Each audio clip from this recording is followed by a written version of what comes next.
K.C. Venugopal ji asked about the pay commission. I take this opportunity to explain.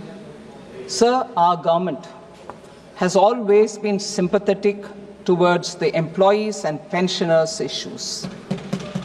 For the first time, this government has implemented the full parity between pensioners of pre and post 7th CPC, Central Pay Commission. Thus, हाय साथियों, अभी आपने निर्मला सीतारमण जी का जो finance minister है उनका speech जो है सदन में के वेणुगोपाल जो सदन के सदस्य हैं उनके सवाल का, वो भी 8वें पे स्केल 8वें वेतनमान पे सवाल था। और उस सवाल क्या था, उन सभी चीजों की चर्चा करेंगे। और अभी जो आपने इंग्लिश में निर्मला सीतारमण जी का स्पीच सुना, उसको हमने हिंदी में भी आपको सुनाएंगे, उसी का ट्रांसलेटेड वर्जन सुनाएंगे। हूबहू जो इंग्लिश में उन्होंने कहा उसके हिंदी में भी। हिंदी में इसलिए सुनाना है कि हमारे जितने भी सब्सक्राइबर हैं, जितने भी व्यूअर्स हैं, उसमें अधिकांश जो है मोस्टली जो है वो हिंदी भाषी हैं, इसलिए हम हिंदी में भी इस स्पीच को सुनाएंगे। तब तक हमारे वीडियो को अंत तक बने रहेगा, बीच में छोड़ के नहीं जाएगा। तो इसमें के वेणुगोपाल का सवाल क्या था कि बहुत सारे जो है, चूंकि फाइनेंस बिल जो है मार्च 2025 में सदन से पास हो गया, उस दौरान जो के वेणुगोपाल ने पूछा कि सोशल मीडिया में इस तरह की खबर है कि क्या 1 जनवरी 2026 से पहले रिटायर हुए जितने भी पेंशन धारक हैं, जो अभी वर्तमान में 65 लाख है, 5-6 लाख और रिटायर होंगे आपके 2026 तक, क्या उन सभी पेंशन धारकों को 8वें पे स्केल का लाभ नहीं मिलेगा? क्योंकि सोशल मीडिया में पूरी तरह से कंफ्यूजन और भ्रामक खबरें फैली हुई हैं कि 8वें पे स्केल के तहत पुराने पेंशन धारकों को कोई लाभ नहीं मिलेगा। सोशल मीडिया पे पूरी पुरजोर तरीके से इस चीज की फैली हुई है और सारे पेंशन धारक जो है डरे हुए हैं, सहमे हुए हैं और वो लगातार सवाल पे सवाल उठा रहे हैं, अपने जनप्रतिनिधि से मिल रहे हैं और ईमेल कर रहे हैं। देखेंगे इस तरह के पेपर में भी बहुत सारे न्यूज आ चुका है कि will central government employees retiring before 1 January 2026 loss out on 8th पे कमीशन बेनिफिट्स। कह रहा है कि जिन लोगों ने भी 1 जनवरी 2026 से पहले सेंट्रल गवर्नमेंट से रिटायर हो चुके हैं, क्या वे लोग 8th पे कमीशन का बेनिफिट नहीं उठा पाएंगे, क्या वो खो देंगे? यही चीजें न्यूज आप पेपर कटिंग में बहुत सारे चीजें जो आप देख पा रहे होंगे, तो पेपर कटिंग में एक इंग्लिश पेपर में सब जगह आ चुका था।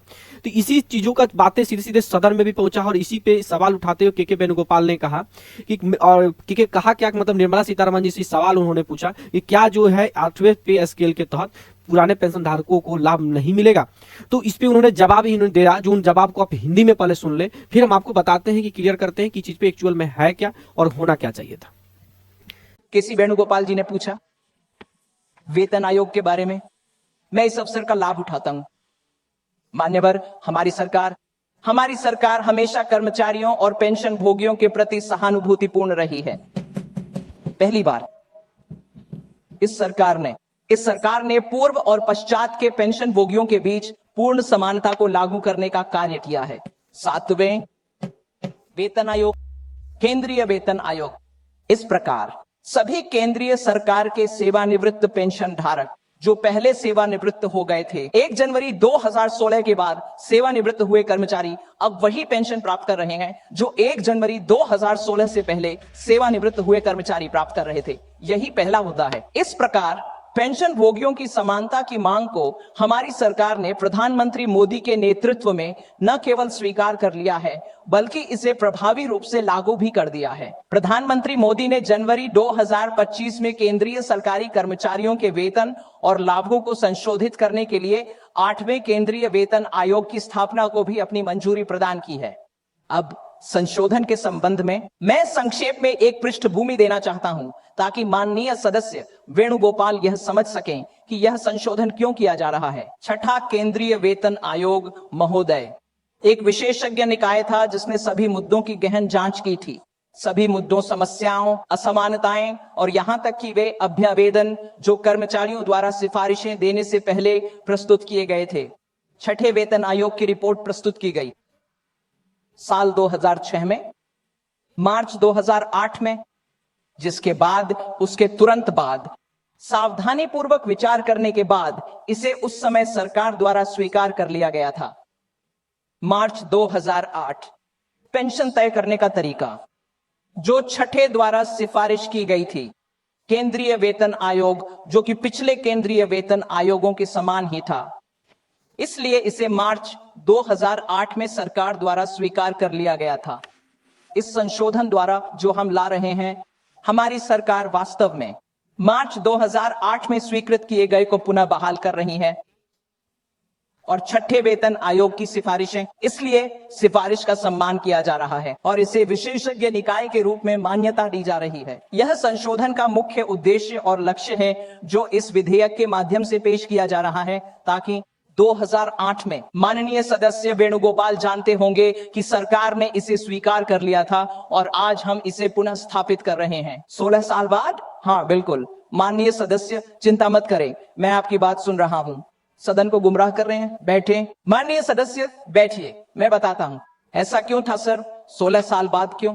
कई न्यायालय के मामले चल रहे थे, हमें फैसले का इंतजार करना पड़ा और फिर हमने कहा हाँ अब सभी सुनवाई समाप्त हो गई है, फैसले प्राप्त हो गए हैं, हम 2008 के निर्णय का सम्मान कर रहे हैं, लेकिन बीच में मुकदमेबाजी थी, मैं इसे कैसे उल्लंघन कर सकता था। तो मैं सदन को गुमराह नहीं कर रहा हूं और माननीय सदस्य वेणुगोपाल को कृपया यह जांचने की आवश्यकता है कि क्या मैंने कुछ गलत कहा है और साथ ही यह भी देखना चाहिए कि क्या यह आवश्यक संशोधन उनके सरकार के दौरान लिए गए निर्णय को ही प्रतिबिंबित करता है। तो आपने इन चीजों को सुना, हिंदी में आपने इस चीजों को सुना कि सीधे के सीधे इन्होंने क्लियर कर दिया आपके निर्मला सीतारमण जी ने, फाइनेंस मिनिस्टर ने, कि जितनी भी खबरें थी ये सारे के सारे भ्रामक खबरें थी, इसमें कहीं कोई गलती नहीं है, कहीं कुछ इसमें सच्चाई नहीं है, सभी के सभी जो है ये अफवाह है और बिल्कुल 8वें पे स्केल में जितने भी हैं सभी कर्मचारियों और पेंशन धारकों को लाभ देने के लिए ही किया है और मोदी सरकार इसके लिए प्रतिबद्ध है और कहीं भी पेंशन धारकों को यहाँ पे कोई भी शक और डाउट करने की जरूरत नहीं, इन्होंने सीधे इस चीज को क्लियर कर दिया।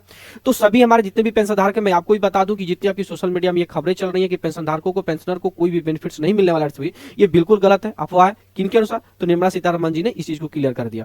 ये बिल्कुल सोशल मीडिया में जितनी भी सारी चीजें अफवाह है, तो आपको डरने की जरूरत नहीं है, क्योंकि आपके एचपीसीपीसी में जितनी फिटमेंट फैक्टर इंप्लीमेंट होगी आपके वर्तमान कर्मचारियों के लिए, उतना ही फिटमेंट फैक्टर आपके पेंशन धारकों के लिए इंप्लीमेंट होने वाली है। जो डियरनेस अलाउंस उनको मिलेंगे, वही डियरनेस रिलीफ जो है पेंशन धारकों को भी मिलेगी।